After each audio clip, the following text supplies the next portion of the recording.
change. So I want to thank you all for joining us this afternoon and welcome you to the conversation. We're going to get started in just a minute, but first I want to just make sure everybody knows you're on the right call. My name is Juanita Gallion. I'm a consultant with the Center for the Study of Social Policy, and I will be serving as your moderator for today's conversation.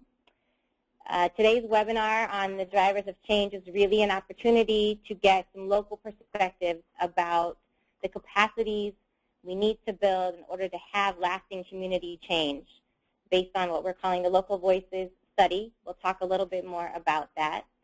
And today's webinar is presented by the Center for the Study of Social Policy with support from the Annie E. Casey Foundation.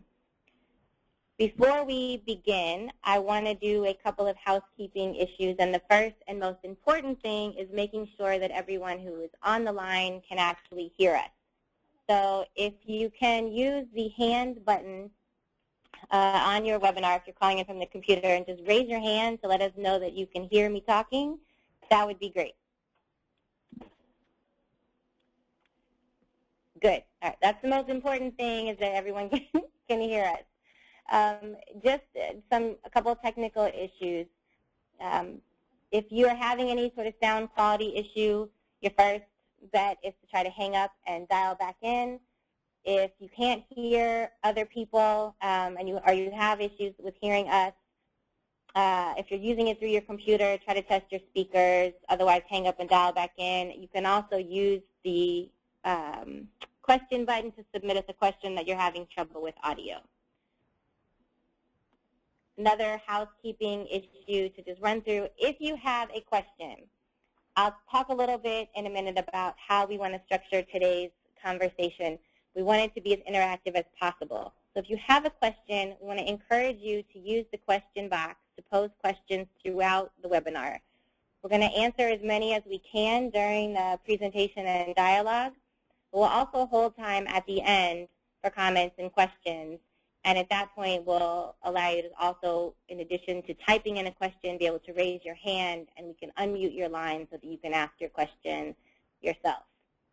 Today's webinar is being recorded, so it will be available after the presentation, as well as the PowerPoint that we're using. You'll be able to come back to this later. So housekeeping issues aside, let me welcome you again. If anyone joined late, my name is Juanita Gallion. I will be serving as your moderator. Our goal with this afternoon's webinar is a couple of things.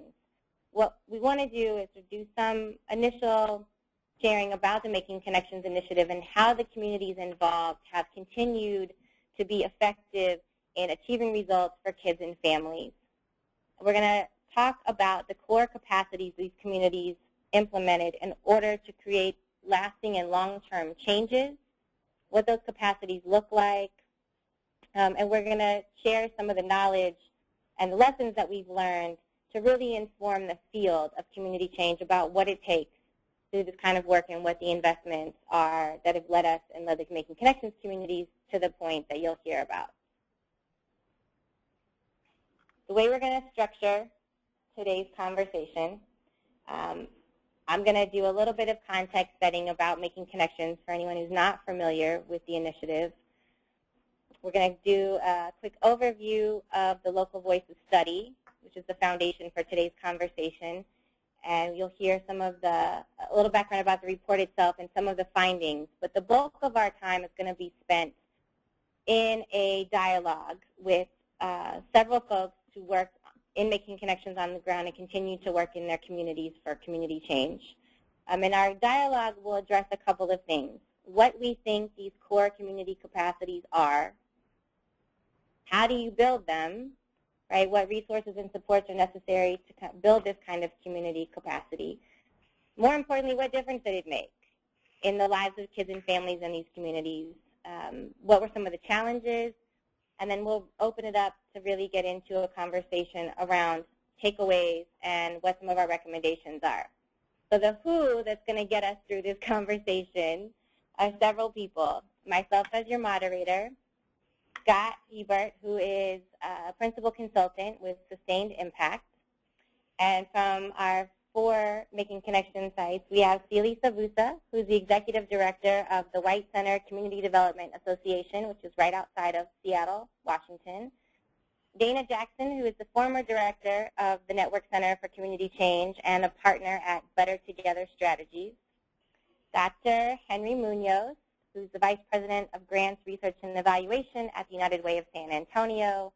And Lamont, or as I call him, Monty Holtz, who's the leader at the community workshop representing the Indianapolis community.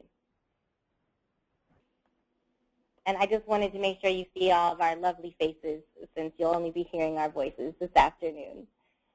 So I'm going to start with just a little bit of background on the Making Connections initiative. For those of you who are unfamiliar, Making Connections was a signature community change effort of the Annie E. Casey Foundation, initially launched in 1999 in 26 cities. The foundation narrowed their investments for 10 cities over a period of 10 years with the notion that children do well when their families do well, and families do better when they live in supportive neighborhoods. And so the goal of Making Connections was really to use both a two-generation approach to strengthen families, helping assure that children were healthy, ready for school, helping parents by improving their economic opportunities, and creating safe communities. And so there was a real focus on place and the importance of working with people within place. The foundation started from the onset with the belief that several things were important. And as the initiative grew over 10 years, this belief was both tested and strengthened, and you'll hear a little bit more about that. But with the idea that we needed to focus on a set of results as a set of benchmarks to guide the investments that were made, the programmatic activities that were held on the ground. By investing in a community's ability to use data through local strategies and local stewards of data so the communities were well informed in the strategies they chose to use, and including the voices of those who were going to be most impacted by the work happening in real decision-making roles. And so we tested that theory through the set of investments in those 10 cities and provided a lot of capacity building and technical assistance support. So the slide you see now is just some of the numbers. In a numerical fashion, what Making Connections achieved, although the impact was a lot bigger in many cases and has had more lasting impacts. So you can see that, you know, in the sets of results areas around improving jobs, improving assets, increasing quality of education, that the initiative had significant impact across the communities, but it also has led to a lot of innovations in both local and national work. It increased levels of local and national funding around community change. It helped inform this broader, results-focused community field, and it's led several of the communities that were involved in Making Connections to be competitive for other community initiatives like Promise Neighborhoods, the Casey Foundation's two-generation family-centered community change work, Choice Neighborhoods, and many others. So the foundation that was laid by Making Connections has continued to grow and support ongoing work. So if you want to read more about Making Connections, I encourage you actually to go to the Casey Foundation's website. There's a report on the lessons from the initiative overall, which is important if you're interested in learning more about this work. But what I want to do now is turn us to sort of a more zeroed-in focus on the part of Making Connections that allowed much of this work to grow, which was supporting the capacity building that communities needed to create the conditions that would be necessary to do the work that we think matters. And so the Local Voices study was born out of this look at what have we learned from Making Connections and why it's important to understand what communities need to be successful. Scott was the primary author of the Local Voices study during his tenure at Community Science. And our goal today is just to provide an overview of the study. You can read it online, and we'll provide a link to it later. But what we want to do is use that as a springboard to get into a discussion with those on the phone about what were the lessons around this work in terms of building capacity. And so Scott's going to do a quick overview of what our findings were from that, and then we'll open it up into a more interactive conversation. So Scott? Thank you, Juanita. A little background in terms of the on the Local Voices study. As Juanita indicated, Making Connections was a decade-long initiative by the Casey Foundation to spark transformation in families and communities to produce better life outcomes for children. But the Casey Foundation recognized that its investments, even over a decade, would be unlikely to be sufficient enough to create and sustain long-term change for disadvantaged neighborhoods and families, and particularly in terms of achieving outcomes at a large scale. And so therefore, they felt it was important to stress to the Making Connections communities that it was essential to create a core set of capacities that would allow them to pursue community change more effectively on an ongoing basis. And so, as Juanita said, the Casey Foundation made a lot of investments to help communities either develop or enhance their capacities.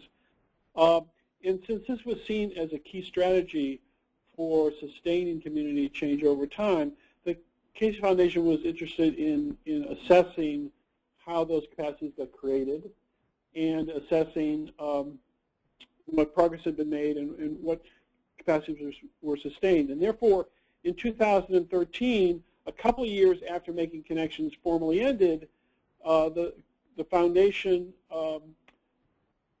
contracted with community science to assess whether and how the Making Connections communities had developed or enhanced their capacity to identify and pursue their local change agenda. To look at this in a little bit more comprehensive manner, the study focused on 7 of the 10 Making Connections sites. We focused on the 7 sites that had the sort of fullest implementation of the Making Connections practices and principles, and where the strategies really seemed to have some traction. And we conducted interviews with 19 local stakeholders across those 7 sites.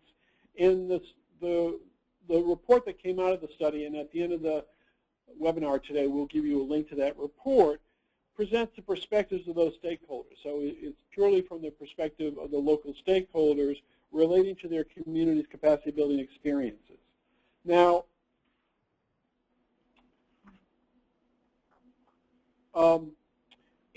early on, as I indicated, the Casey Foundation stressed to community the importance about building certain key capacities, and at that time, the capacities that they articulated to the communities were what you see on the slide in front of you, which is first a broadly shared vision for achieving improved outcomes for children and families, so that you would have all the stakeholders on the same page, you know, coordinating their efforts to sort of pull together in the same direction.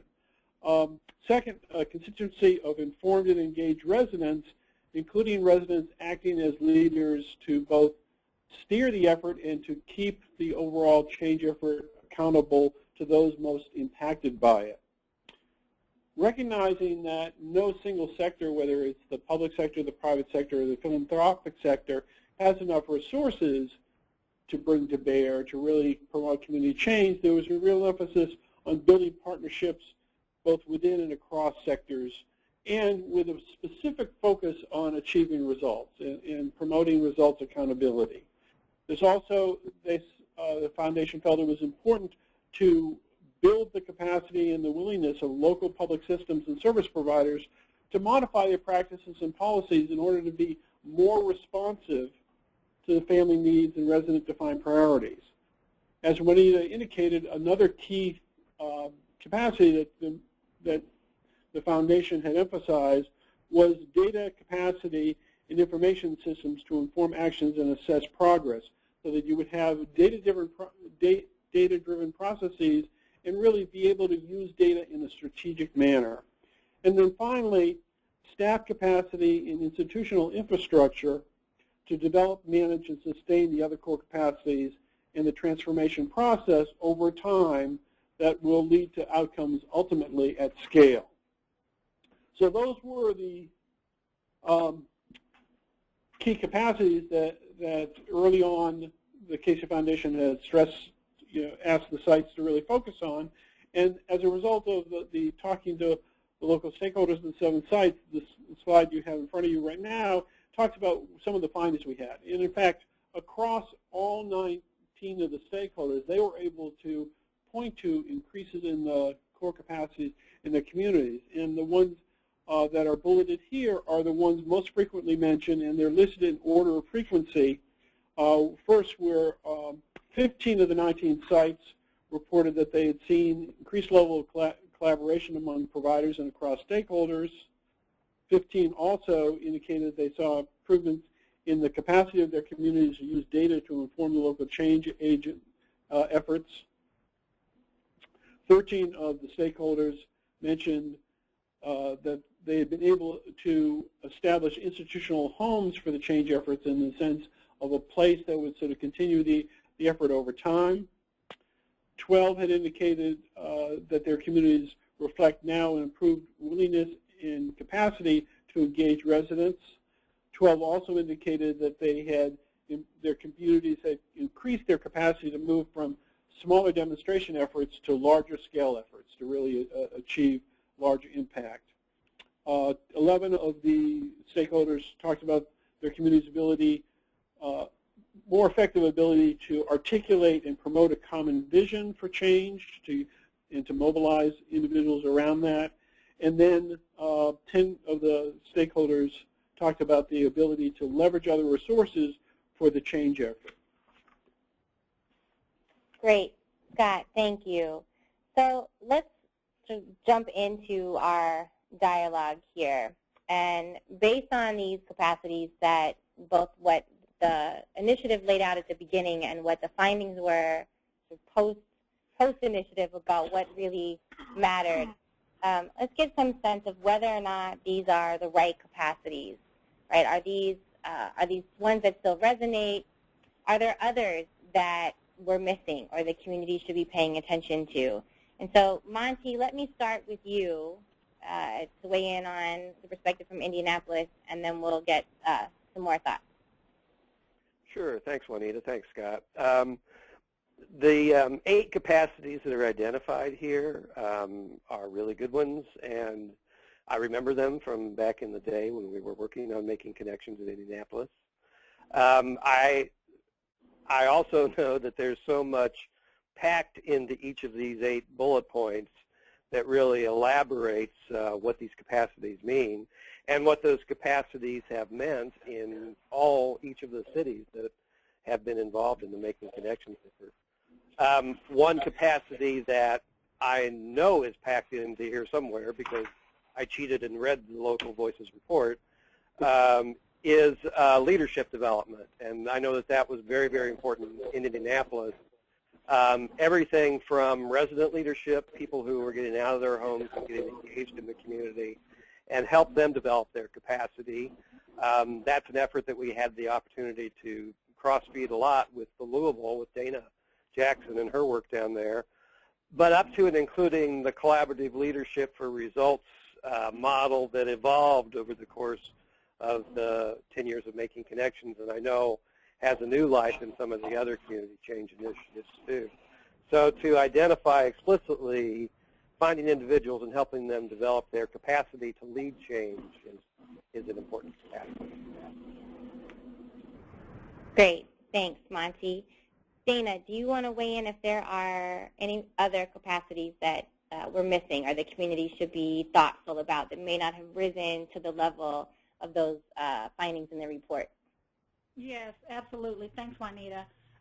So I do think that these are very important capacities for a community to have within the context of a comprehensive community change initiative. And having had some space and time away, I think that there are some others that are super important as well. So I'll just sort of offer 4. The first is around communication, like transparent communication and methods and modalities for sharing information and getting information from community so that it can help set or modify your course. The second is around cross-cultural competency. I think that's super important. I also think that there's a piece that is extremely important that is around the ability to have an interest-based negotiation kind of stance. So some people may say conflict resolution. This work is not always easy. We aren't always on the same page with funders or in community. And then the last would be around the capacity for resource development as it comes to, as it relates to funding and sustaining the effort or parts of the effort. I think we have to pay attention to that from the beginning. Great, Dana, yes, I agree. And we have a couple of questions, but I want to just check quickly with Celie or Henry if you want to weigh in on if there's anything else that we haven't shared that's missing. Yeah, so I would agree with everything that Monty and Dana had shared this, Celie. And really what's driving our work and continues to drive our work here in White Center is resident engagement. And so as a resident in White Center, being part of an organization that was built out of the Making Connections work, I think is very, helps to really ground a lot of the vision that we've developed as a community, and that all these core capacities all address community priorities, and I think are really critical as well. I would definitely want to echo Dana's comments around the cross-cultural piece and the whole issue of race and the impact of community change and what that looks like to different ethnic groups and different cultures. So that's all I wanted to add. No, that's great, and I think we'll hear some of these thoughts that you're hearing are common themes that are going to come up throughout our conversation today in terms of the role of residents really being engaged, the importance of acknowledging the diversity and the difficulty in working in communities, and why it's important to have a central place. Henry, I want to give you a chance to weigh in just if there's anything we're missing, and then we're going to move on. Sure. Thank you, Juanita. This is Henry in San Antonio. The only thing that I would add, I greatly appreciate that we could narrow down 10 years of work in several bullets, and what is needed, what's the recipe to sort of leave impact behind after a 10-year community initiative. The one thing that I would add for certain is building the capacity around trust, and perhaps the actual capacity is being able to have courageous or tough conversations, both with residents and at the partner level and at every level, that helps to deliver trust in the work that's being done. I think that's really important, something that we didn't do so great at in San Antonio in the first several years of the Making Connections effort, but learned how to start doing that, and certainly in the multiple community change efforts that are happening now, today in San Antonio, we're doing more of that. So that's something that I would add, trust building. Great, thank you. And it's very difficult to do this work in any kind of authentic way without trust. One of the things that Scott mentioned as one of the early capacities that was identified that the report examined was the idea of having the right kind of infrastructure to be able to sort of manage and support all of this work. And in the capacities that were lifted up in the report, as some of the improvements that have happened since some of the capacity building efforts, and there are numerous ones, one of them was the idea of institutional homes. And someone asked that we make sure we define what that is. It really is the development of that infrastructure that is able to bring people together, to create safe spaces, to allow an opportunity for some of those tough conversations, and to provide a hub, if you will, for some of the leadership development and transportation. And so in each of the Making Connection sites, and in particular the 7 that were part of the study, there was what sort of called an institutional home, but really what was the nexus of where all of this work was coming together. And in some places it was a network and a collective, and in some places it was an organization that kind of changed the way that they do work. And so we can talk more about that later in the discussion, or there's more detail in both of the reports that we referred to. But I think that the points you all raised about the capacities that are missing really help get embedded when you have the right kind of infrastructure to support it. So I'm going to use that to segue us into, if these are the right set of capacities that we think a community needs, how do you build them, right? How do they get there? Because it doesn't come easily, and as you heard people say, it requires a level of competency and awareness and ability to bring people together. So I want to open it back up into thinking about what does it take to build these capacities. So Henry, let me start with you. If you can say, there's some particular things that your site did or resources you took advantage of to help build these, and there's a number of capacities we're talking about, so feel free to respond around, whichever ones make most sense. But let me start with you, Henry. Thanks, Juanita. Again, Henry in San Antonio. I had the nickname, I think definitely Monty could attest to this, that because this initiative was with the generous Annie E. Casey Foundation, the nickname that I had was that I like to shop and shop often. And the reason for that is because with the generosity of the Annie Casey Foundation and the support of this particular community change initiative came along particular levels of technical assistance.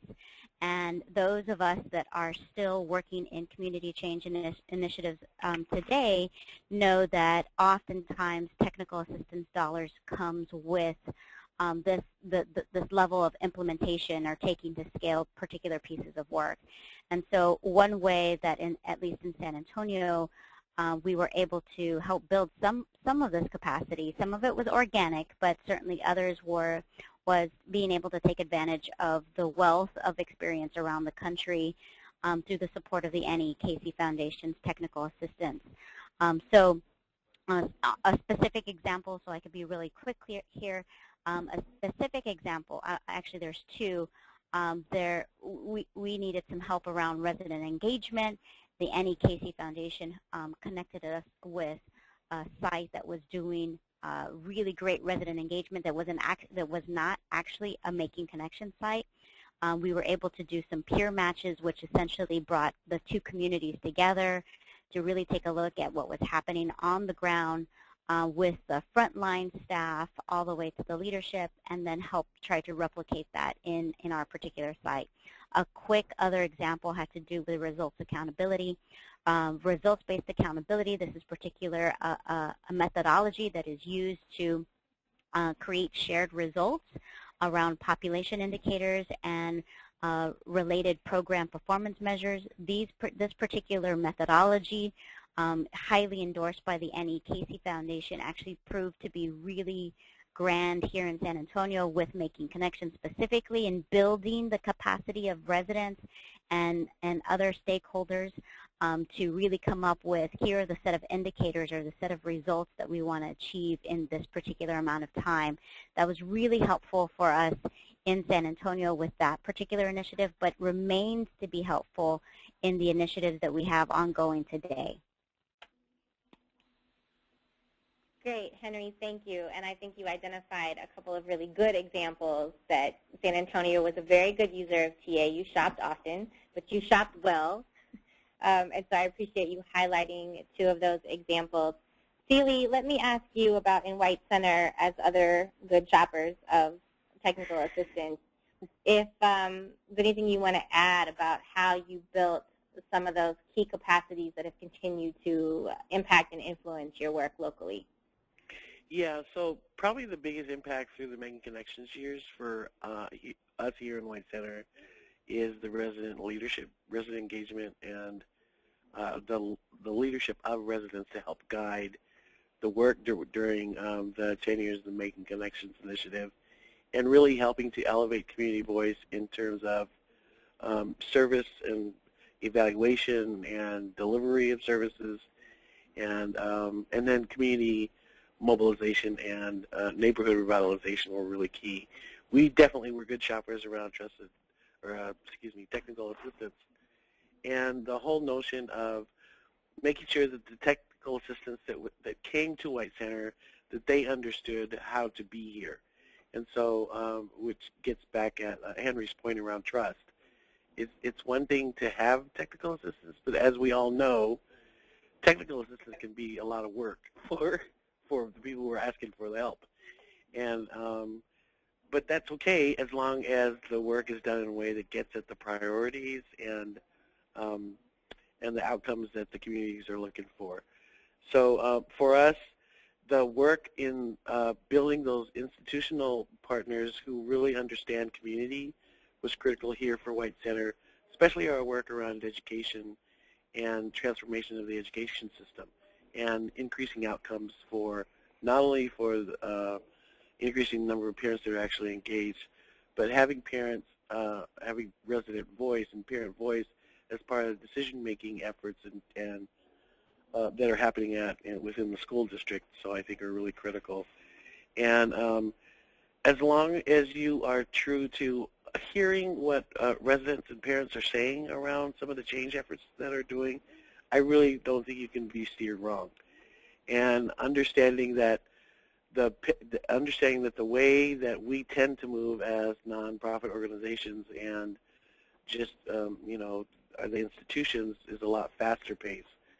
So having the patience and the ability to slow your work, and I don't mean that in a negative way, it just means how do we be more thoughtful around our resident voice and engagement to help guide what we do. And so, again, getting to know more about the cultures and the way that they exist here in White Center, helping to establish that trust, and then finding culturally competent resources that help to support the communities and residents that are partners in the continuum of change efforts is critical.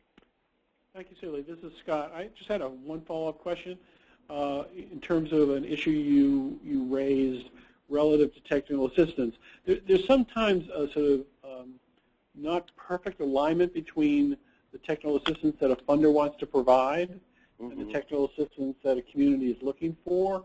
How do you mediate that process to make sure you get the technical assistance that you really feel like, as local practitioners and local stakeholders, is going to make them, have the biggest positive impact for your community? Just off the top of my head, one of the best things that I know to do is when we're even at the discussion level, on the ground level of trying to develop some work, you have to have residents there at the table. And so having them there, having them get a feel for what we're talking about, making sure that they're comfortable to say, well, this doesn't make sense at all. And, and doing some of the prep work in getting residents ready to be part of a process, I think is critical. And so for me, it's the chance to create the space for residents to be at the beginning or involved at the beginning when you're planning something. So, and a lot of times that doesn't happen.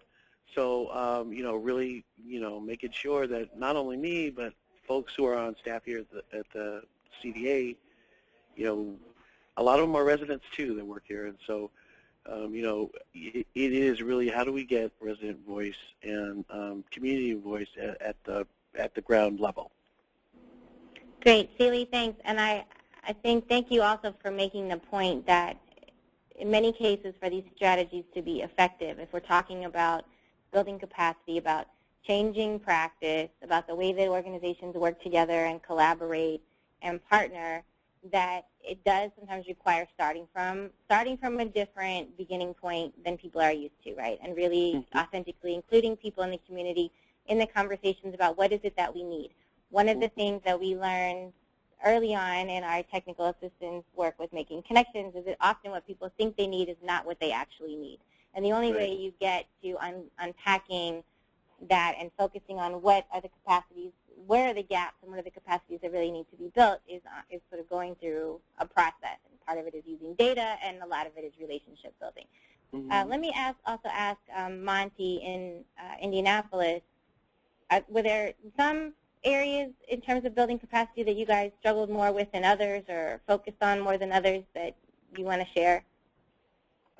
Well, first I want to really emphasize that what Silly and what Henry have mentioned 100%, that a lot of the technical assistance around resident leadership was invaluable and was really a lot of the lasting legacy here. And to also emphasize that within the initiative, the Annie Casey Foundation invested a lot of dollars in our community and other communities. But I think a lot of the really change leadership came from knowledge, from technical assistance, and also from vision, and coming in and leading with that. And that's, I think, made a lot of difference too. A couple things I want to add in. One is that in addition to kind of the broad technical assistance that we've been talking about, there were also specific ideas that came to Indianapolis. So, for instance, the Center for Working Families model, which is a family success, material success model that we have really taken to heart and is really flourishing here well.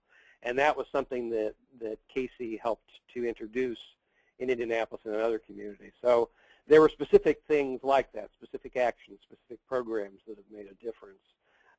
There were some that didn't stick here, but there were some that really did, and the Center for Working Families was one of those.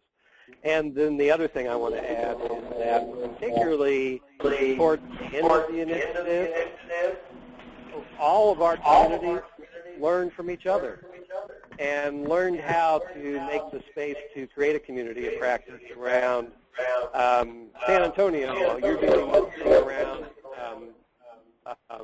financial assets. Can you help us learn about that? And White Center, you're really doing great work around family engagement. Can you help us learn about that? So the ability that we were able to learn from other communities is powerful. Great, thanks, Monty. And that actually was a critical part of the capacity building strategy within Making Connections, was the building of networks of residents that were brought together to meet biannually, networks of local leaders, networks of content experts in a variety of areas to support communities.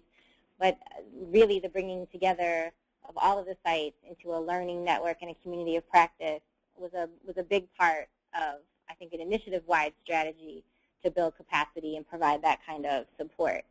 Scott, I want to ask you to share just a couple of other of the findings from the study, and we'll keep this part of the conversation going because, Dana, I want to also hear from you about the work in Louisville, but I just want to have Scott name a couple of the other things that came out because I think they're particularly relevant to the comments that you're hearing. Well, you'll see from these slides really, in fact, reflect some of the comments that have just been made.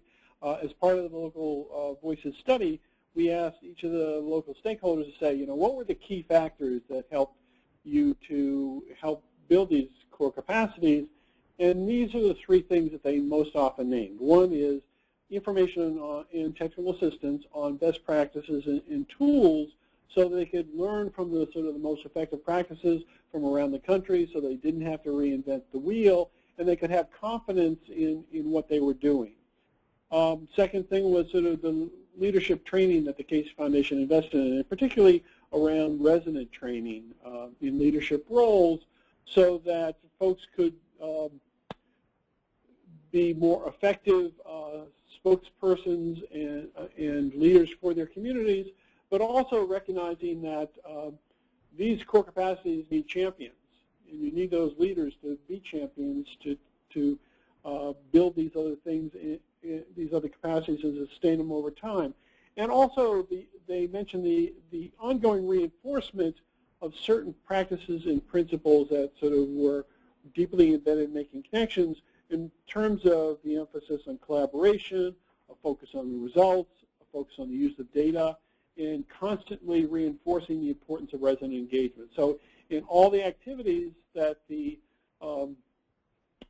Casey Foundation was involved in around Making Connections and the local Making Connections site stakeholders were engaged in, these practices and principles were constantly reinforced so that they became second nature. So they really became embedded in the DNA of the community. Great, thanks, Scott. And I think the same principles which are embedded in the approach to providing support and technical assistance to the communities. I know there's some questions from some of our listeners about some of the specifics about that technical assistance, and I think we can get into some of that as we go on. But you've heard a number of comments about the training with residents and resident engagement. The Casey Foundation funded an ongoing effort to provide facilitation training for residents and for other leaders around sort of how to be objective, how to hold a stance. It was a network of residents that participated in facilitation training. Those other things, there were others that I think somebody else mentioned earlier about this results-based accountability, what it means to create a shared community focus on results. A lot of capacity building support in TA was provided to sites around that, and then a good amount of TA and capacity building really came in the form of site-specific strategies, strategies around workforce development or asset building, strategies about getting families involved in their child education and working with schools, and a number of other programmatic specific things, but the way in which the foundation supported providing that kind of information, best practices, peer learning, the way in which they did that was intended to build the capacity of folks by doing, right, in sort of a collaborative nature, in a thoughtful process about really honing in on what it is that people needed to learn and what was the best way to do that. And to the point Celie made earlier about really understanding what's the right fit with the community, understanding the context of that community. So Dana, let me ask you to weigh in on this part of the conversation here, also around the resources and support that were most helpful in helping Louisville build some of that capacity, or if you want to comment on any of the other sort of more specific assistance that you guys used that you think was critical in helping build some of those core capacities. Sure. So, yeah, technical assistance, and for us, I would say the resident engagement piece was critical.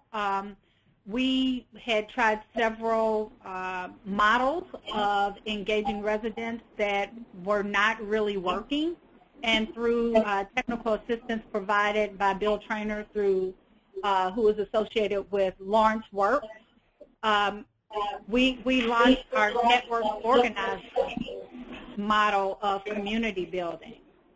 And that really helped us move off the dime in terms of our resident engagement strategy, and ultimately we were able to build a network of folks who were helping to push forward a change agenda, over 5,000 folks. The other thing I think that was super helpful for us was, yes, the resident leadership piece where residents and neighbors would go to Casey and, be exposed to best practices and tools. But the thing that really was helpful was for folks to then come back and put that in community and spread it out so that it didn't just stay within, the 6 to 10 people who were there, but we created what we called Network 101, which really was, in many ways, a microcosm of what folks had gotten through the technical assistance through the Casey Foundation. And last, but I think it's a really super important thing, is when you're building these capacities, that it's important to have a learning orientation. I feel like there's a lot of feedback in the line. Are you guys getting that? Yeah, I'm getting that. And I'm not really sure why. But learning orientation, and not just a performance orientation, so it's not just, scale, impact, but really what did you learn as you're building these capacities so that you can constantly be creating a continuous improvement loop. That a learning orientation was very important to capacity building. Great, Dana, thank you. So I think there's a couple of things that are critical that we're hearing here. That a lot of times resources are dedicated to building capacity, but it doesn't necessarily get spread across the network. Or certain people are given access to some learning, but it doesn't come back. And I think part of the learning from the Local Voices study and our experience with making connections is that where some of these capacities really got built and embedded around these issues of partnership and a way of work had to do with some of these sort of principles, right, about being transparent, about sharing information. So I'm just looking at time, and I know there's a lot of things yet still to cover, but I want to sort of take this conversation to think about, given all of the capacities that we feel are important and the resources that were dedicated to helping build those. And it was a significant amount of resources in terms of some of these trainings and tools, but more importantly, building this network across sites. But there was a lot of investment made in ensuring that communities had the ability to really improve outcomes for kids and families. And so often that's the question, right, that to build all this capacity in place leads to what? In what ways does it improve the lives of the kids and families that we care the most about?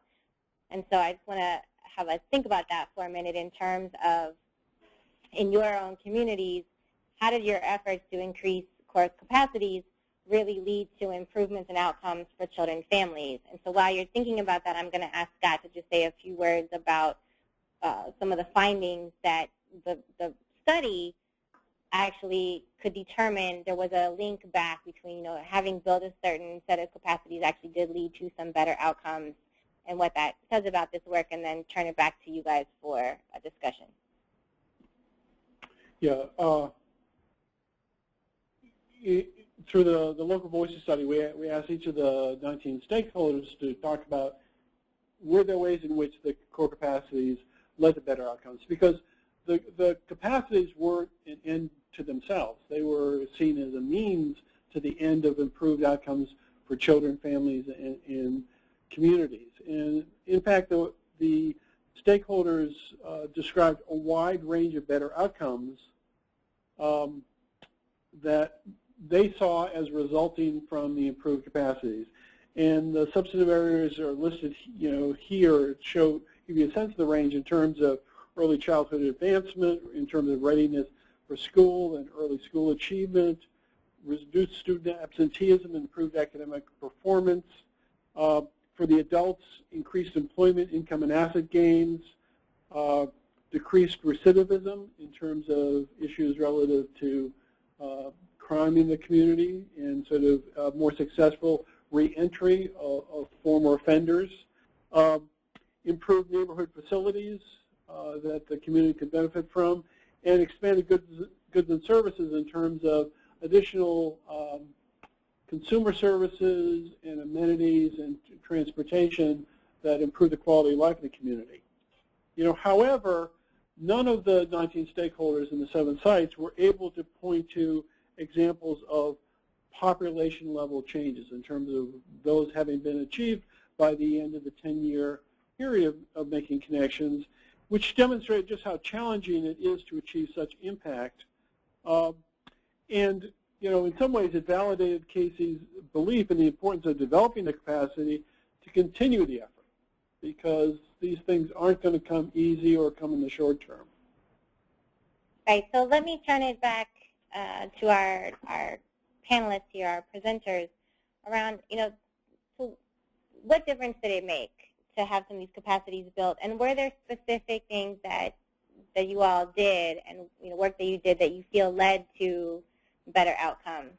And so I know if you want to share any specific examples around some of these outcome areas, that would be great. But just so that we have some idea of why it matters that we focus so much on capacity building as sort of a lasting leave behind, because it actually does make a difference in the lives of children and families that we care about. Yeah, so Monty, let me start with you. As I look down this list, I see some things I say, oh yeah, we did that, and other things not so much. So for instance, I mentioned the Center for Working Families and our work around employment. Even with the recession hitting in 2008, kind of in the culmination of making connections, we were having this other outside thing that was causing us some problems. And yet, I think we have placed upwards of 3,000 people, probably perhaps well upwards of 3,000 people in jobs. Maybe not the best jobs, but a job for them to start on a career path. And so we've seen some gains with that. During the 10 years of making connections, we saw, I think, some results in early childhood work, kids in quality programs, and that's a trend that's really continued and really skyrocketed just recently, with finally being able to get some traction at the state and city government level where there was not formally support for quality early childhood. So we've seen that happen in Indiana. We've seen new neighborhood facilities in the two neighborhoods we were working with the community center and new schools in the neighborhoods. Where we had problems with outcomes is where we came up against really intransigent, difficult systems that were not responsive. So, for instance, our public school system, particularly during the period we were talking about, was difficult to get them to get much help in a meaningful way. I will say, and Scott and I have talked about this, that I think there are questions about the results-based accountability theory, about how you can get program outcomes, how that translates into population-level changes. I think we don't quite know how that's supposed to work. Now, it is true in Indianapolis we had a very, very high level of residential mobility in our neighborhoods. And so that was a factor in it. But yet I think there needs to be some more work on the theory level of how program outcomes change the population level outcomes. Great. Yeah, I think that's an ongoing challenge, Monty, that all of our communities are faced with. Let me ask Celie to weigh in on this in terms of the kinds of outcomes that you think you saw in White Center that were improved by an increased community capacity, particularly around bringing people together and what that meant, given the diversity in White Center, how that might have led to some improvements for the kids and families in White Center. Yeah, so I know, we've definitely had improved reading scores, third grade reading scores. There's a whole big write-up here locally. The graduation rates here in White Center are actually better than the more affluent part of the Highland School District. The Highland School District is over 5 different municipalities. So, there's those kinds of efforts. The increase of access to healthy foods in our business district campaign through, other institutional partners, Public Health, Kellogg, and, our local food bank. The ability, I think one of the things, the big impact is for, during the Making Connections work was the ability to set the table with other institutional partners, and bringing residents to the table has been critical. So the work of our model for organizing residents in the Trusted Advocate, there goes that feedback thing. And it's gone now. And, the Trusted Advocates model, which is really resident leaders, community residents who are who do a lot of work in the different various cultural and ethnic groups throughout White Center, who are known community leaders. And so working closely with community leaders to help strengthen our resident engagement work has been really critical. We've done things, we've done the creation of Airport University and really helping people find livable wage jobs, not just at the entry level, but also helping them gain some skills to get their foot in the door with employment at the airport.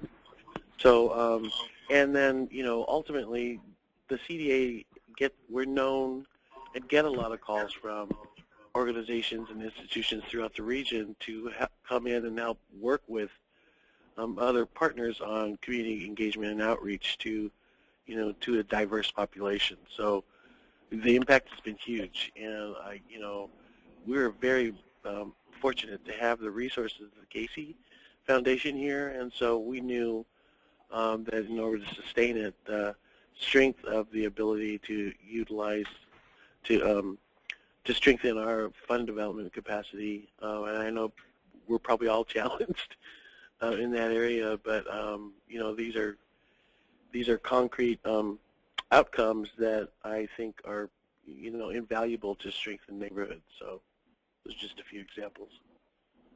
Oh, those are great examples, Celia, and I appreciate that. And both you and Monty alluded to, you know, the fact that there are challenges also inherent that sometimes are outside of the control of, you know, a community initiative in terms of, Monty mentions the recession. There's lots of, you know, political, local leadership changes that often impact community-based work. Just want to ask Henry or Dana if either of you want to weigh in around this issue of, you know, any improved outcomes for kids and families, or what some of the challenges might have been to sort of getting outcomes at greater scale, sort of based on some of these issues that come up in the surrounding context of the community trying to focus on these changes.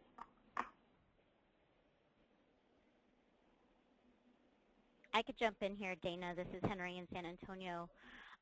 Certainly during the recession, San Antonio was not hit as hard as the rest of the country was. So with regards to the outside factors, the rest of the country, what was happening in the rest of the country, I think it was San Antonio was shielded some from that, and we were still able to achieve particular program level results, or perhaps not yet population level results, but certainly at a program level.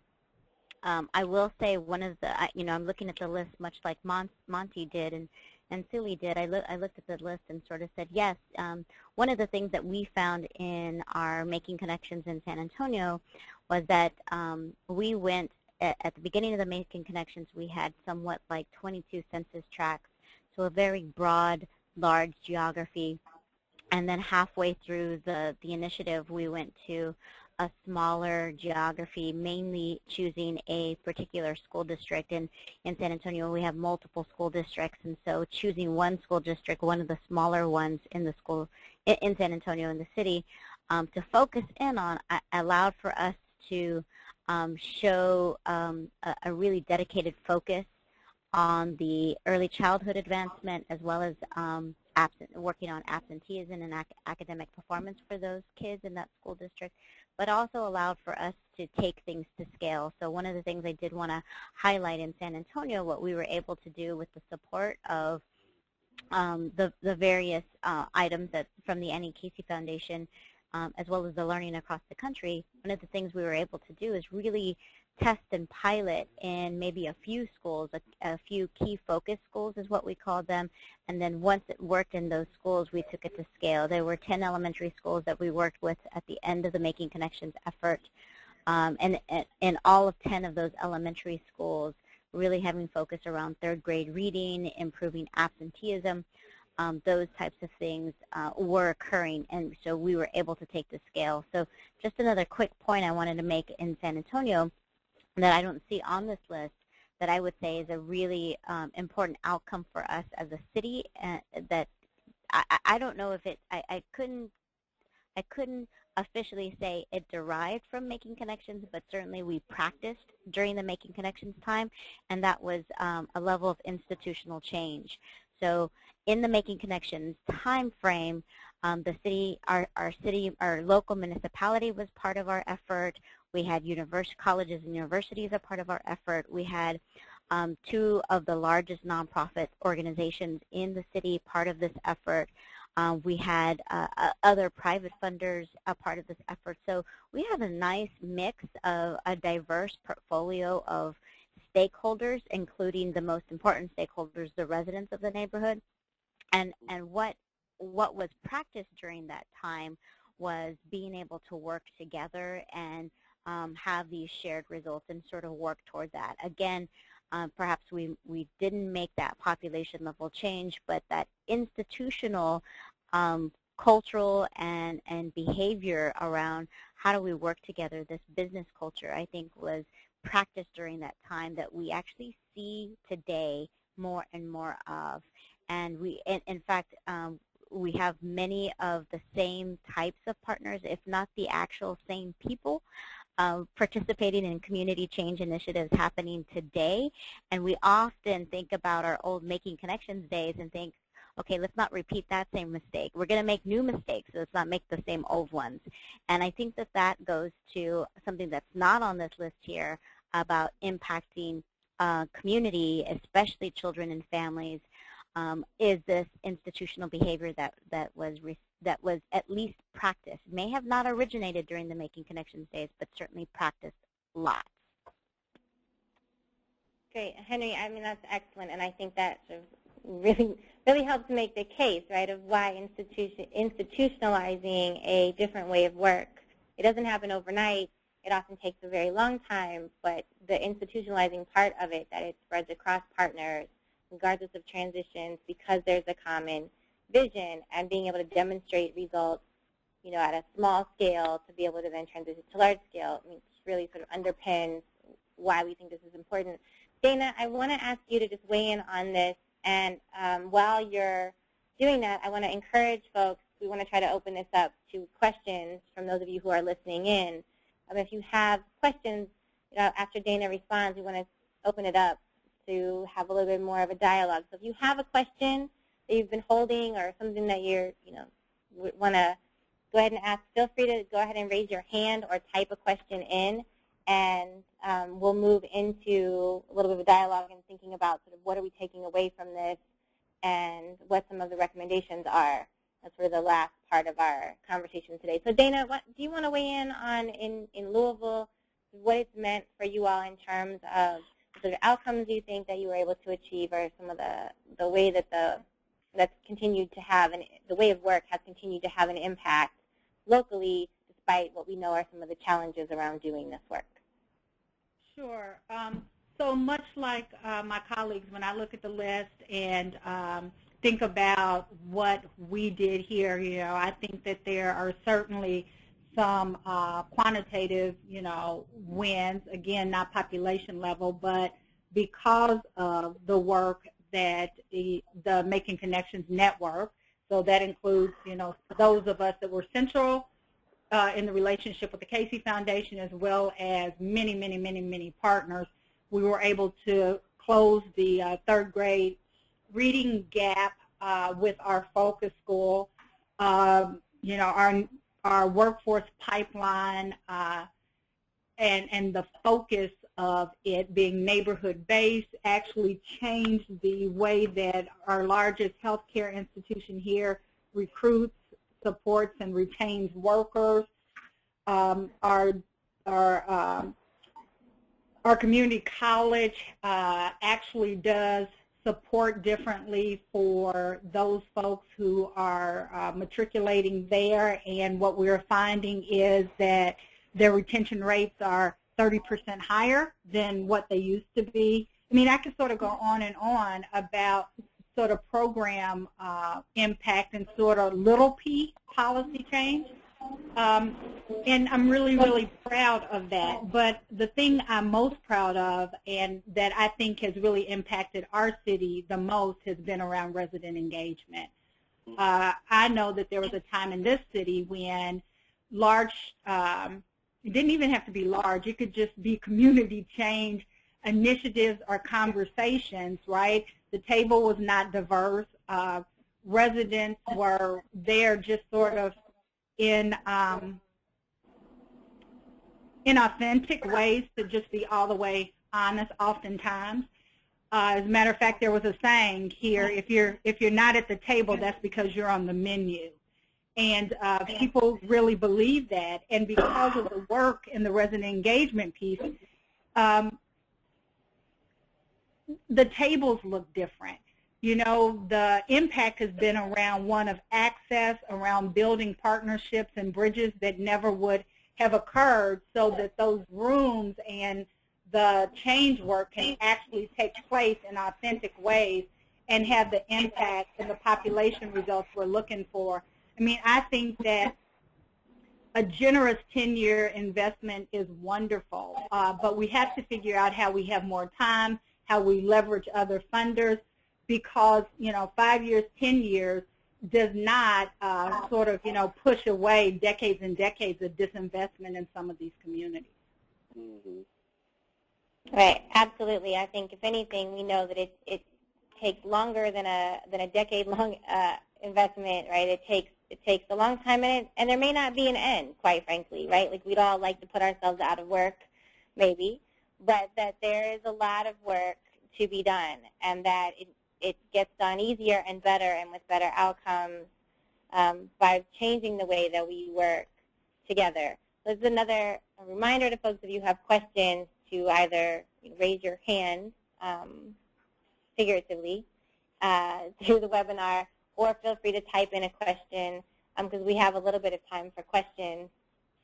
So Judy Harper, I'm going to unmute your line so that you can ask a question.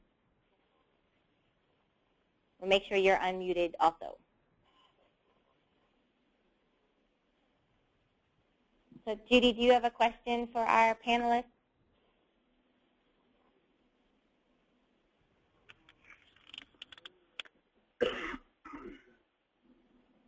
Okay, I don't hear her, so perhaps she'll type one in. But folks are encouraged and invited to ask questions. I'm going to move us to thinking about, and I think, Dana, you just sort of brought us there as well, about what are some of our main takeaways from this experience of both being involved with making connections, but now being several years out, in terms of what the leave behind has been and the investments that were made in building these set of capacities we think are the most important for being able to have lasting community change. And so I want to invite you, our set of panelists here or people on the phone, to weigh in terms of sort of what's the key thing that we're walking away with from this experience. So Monty, let me ask you, I mean, I know there are probably several, but what would you say for sort of making connections in Indianapolis and the way that the work has continued to evolve? Some of your biggest takeaways from this idea of investing in a set of capacities that a community needs in order to continue to make positive outcomes for kids and families? Thanks. Yes, there are many, and I think I've referred to some meaningful ones. The systems change, really engaging funding intermediaries in the work has been valuable, making specific changes about building platforms in the neighborhoods for change. But I want to reiterate the importance of resident engagement and family engagement around these, both because it's the right thing to do, but also it really can seed long-term results in ways that you would not have anticipated. So, for instance, right now, 2 of the people on the Indianapolis-Marion County City County Council are residents who have gone through our Resident Leadership Facilitation Program. And they are actively leading change there around many different things. And so not only are things happening on front porches and on the streets of Fountain Square and Martindale-Brightwood, but some of that knowledge, some of that learning has been carried by those neighborhood leaders to citywide leadership. And it's interesting to observe seeds that were planted 5, 8, 10 years ago coming to fruition, coming out of the ground and anchoring long-term change in our community. Absolutely. Thanks, Monty. And that's a nice way of highlighting that we didn't just make some of these investments in the resident leadership facilitation training and other things for no reason. That in not just Indianapolis, but then in many other sites, folks have gone on as graduates or as sort of ongoing leaders to play an increasingly impactful role in decision making locally. Celie, let me ask. I'm going to ask Celie, Dana, and Henry to sort of each weigh in with one of your key takeaways. We'll round robin style. Scott's telling me 1 minute for each of you, so try that. Celie, I'm going to ask you to go first. Okay. The main takeaway. The main takeaway, and I think I just have to echo what Monty said. You know, in a lot of ways, those of you who know me know I live here in White Center, and I feel like I'm the poster child for the Make Connections work over the last 10 years in a lot of ways, because we built this community, built this White Center Community Development Association, and it's being led by a resident who is, you know, has great relationships with other residents. And so I think that whole notion of, you know, I can't think of a better way for a community to really identify what it is that we want to change and to make that happen, and to be able to build relationships with institutional partners, I think is also key.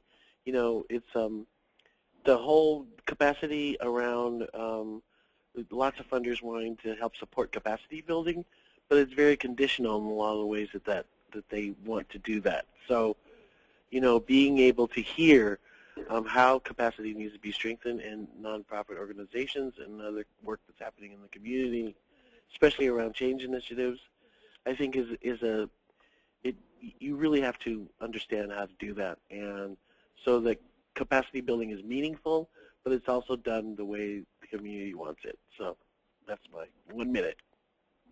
No, that's fantastic as a poster child.